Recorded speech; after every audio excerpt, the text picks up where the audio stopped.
우리와 우리 주변에 이런 복의 사람들이 많아진다면 정말 좋을 것 같아요. 네. 그래서 목사님들께 여쭙고 싶은데요. 목사님들께서는 심령이 가난해지셨을 때가 언제셨는지, 그리고 또 주변에 심령이 가난해서 천국의 복을 누리고 계신 그런 분들의 삶의 모습은 또 어떤지 그런 경험담이나 사례를 좀 듣고 싶습니다. 저는 어릴 때 굉장히 시골에서 자랐거든요. 그러니까 과부 이제 아버지가 빨리 돌아가시고 가난한 게 아주 싫었어요. 그래서 제가 이렇게 열심히 아까 목사님 말씀처럼 그 가난을 벗어나기 위해서 부자가 목적은 아니라 그냥 가난이 싫었기 때문에 열심히 살다 보니까 목회도 이렇게 열심히 하게 되고 뭐 그런 제가 옛날에 그 축구를 볼 때 그 히딩크 감독이 하는 말이 있었잖아요. 히딩크 어록 중에 나는 지금도 배가 고프다. 왜 히딩크가 배가 고팠을까요? 나는 지금도 배가 고프다. 한국 선수들아 운동장에 들어가서 막 스페인, 포르투갈 다 잡아먹어라. 배가 고파야 갈증이 있어야 그 가난해야 되기 때문에 저는 그런 부분에서 그 한국 축구가 배가 고플 때 월드컵 4강까지 진출했듯이 또 우리들 세대가 어릴 때 그 가난하게 자란 그 추억이 가난이 나를 이렇게 계속 분발하게 만드는 그 어릴 때 가난이 지긋지긋했기 때문에 책을 보게 만들고 일을 하게 만들고 게으를 수가 없는 아까 목사님 말씀하신 것처럼 그 과정이 이렇게 그냥 탄탄하게 나가게 되는 것이 오히려 축복이라고 봐요. 동기가 됐네요. 네. 목사님이 이제 본인 얘기하셨으니까 아까 네. 질문이 내 주변에 예, 우리 순복음교단에서 이제 제일 큰 교회는 또 여의도 교회고 제일 아름다운 교회는 이제 라스팔마스 순복음교회라고 스페인에 있습니다. 그 담임 목사님 이정복 목사님 이야기인데 그 사모님이 목회하실 때 제가 밑에 3년을 일했기 때문에 자주 들었던 목사님 얘기예요. 이 목사님 이제 대학을 졸업하고 늦게 신학을 하셨습니다. 근데 이제 졸업해도 아무데도 불러주질 않는 거예요. 5년이나. 그 5년 동안 이분이 후배가 개척한 교회 뒷자리에 앉아갖고 예배를 드리시고 사모님은 학교 선생이라 생활 책임지시고 그러니까 5년이 넘어갈 때 이분이 이제 40일 금식을 하신 거예요. 그래서 산에 가서 40일 금식하고 오셨는데 이분이 40일 금식하고 제일 먼저 한 게 그 사모님을 때리신 거예요. 그 집안에서 어떤 말다툼이 생겨가지고 목사님께서 사모님을 이렇게 때리시다가 갑자기 얼어붙듯이 하시면서 미안하다고 내가 정말 왜 이런지 모르겠다고 그리고 이제 교회로 뛰어가신 거죠. 그래서 진짜 심령이 가난해지신 거죠. 그래서 나중에 들은 얘기지만 사모님한테 그날 그 후배 교회 뒷자리에 앉아갖고 두 손을 들고 목회를 포기하셨대요.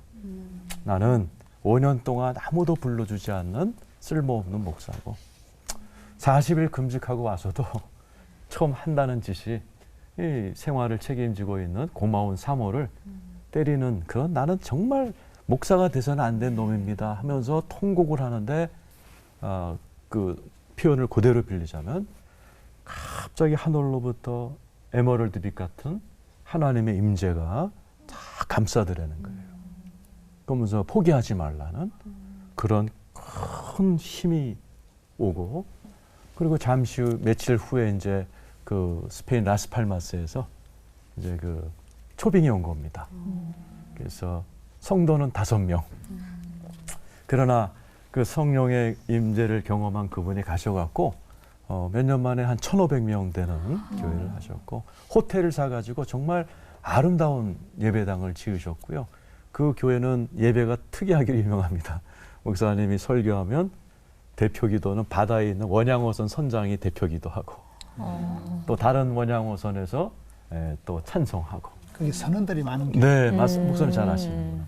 예, 그런 심령이 가난했지만 나중엔 오히려 천국을 소유하게 되신 그런 목사님 보면서 심령이 가난한 것도 잠시는 어렵지만 5년 동안 힘들었지만은 정말 하나님의 천국이 하나님의 다스리시는 그런 능력이 임하는 참 그런 우리에게 유익한 기간일 수도 있다 그런 생각을 좀 해봤습니다. 경험을 얘기하라 그래가지고 제가 산적있게 담임 목사가 됐는데 제가 목사 된 게 꽤 늦게 됐어요. 38살 가을에 목사 안수를 받았거든요. 그런데 제가 그 39살 가을에 사람 볼 줄 아는 산재연교회가 목사 안수 받은 지 1년밖에 안 된 저를 담임 목사로 청빙했어요. 제가 뭐 가겠다 그런 적도 없고 이력서를 낸 적도 없는데 그러니까 얼마나 제가 그 복을 받았습니까? 그런데 담임 목사로 들어갔어요. 목사 안수 받은 지 1년밖에 안 된 제가 열심히 막 일했어요. 정말 잠도 잘 안 자고 뭐 밥도 안 먹고 열심히 일했어요. 그리고 딱 10년이 됐어요. 10년 동안 교회도 막 부흥되고 교인들도 저를 뭐 엄청 좋아해 주고 뭐 행복했어요. 그런데 늘 힘들었어요, 저는. 근데 10년 기념으로 기도원에 올라갔어요. 기도원에 올라가가지고 기도를 일주일 동안 열심히 하고 내려왔어요. 내려와서 저는 저 나름대로의 응답이 이거였어요. 제가 기도원 갈 때 가져간 가방을 제 방에다 그냥 가만 놔뒀어요. 제 직원이 오더니 목사님 일주일 지나도 가방을 정리를 안 하니까 가방 좀 정리해 드릴까요? 그러더라고요. 아니야, 내버려 두세요. 그래서 제가 한 달을 그냥 내버려 뒀어요.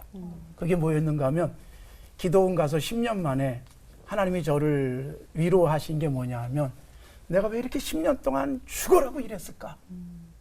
그게 뭐였는가 하면 어떻게 해서 얻은 자리인데 야, 내가 목사 안수 받은 지 1년밖에 안 된 내게 이런 교회를 더군다나 이런 역사적인 교회를 주시다니 이게 막 감격이었지만 그때부터는 잃지 않으려고 부담이 되셨군요. 뺏기지 않으려고 뻗은거렸어요.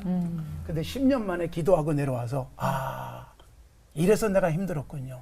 가방을 계속 놔둔 이유가 하나님 언제든지 가방 들고 가라 그러면 가겠습니다. 이게 제 마음의 고백이었어요. 그때부터 저는 편안해졌습니다. 그때부터 행복해졌어요. 이게 이제 가난이다. 저는 제 나름대로의 경험. 그렇군요. 예수의 마음을 품으라. 그리하면 눈에 보이지 않는 마음과 영혼이 가난해짐으로써 얻을 수 있는 영혼의 기쁨을 누릴 것이다. 목사님들의 경험담으로 또 주변에 계신 분들의 이야기를 통해서 오늘 함께 나눠봤는데요. 하나님 나라를 정말 마음속에 품고 살고 싶다는 그런 소망이 생기게 됩니다.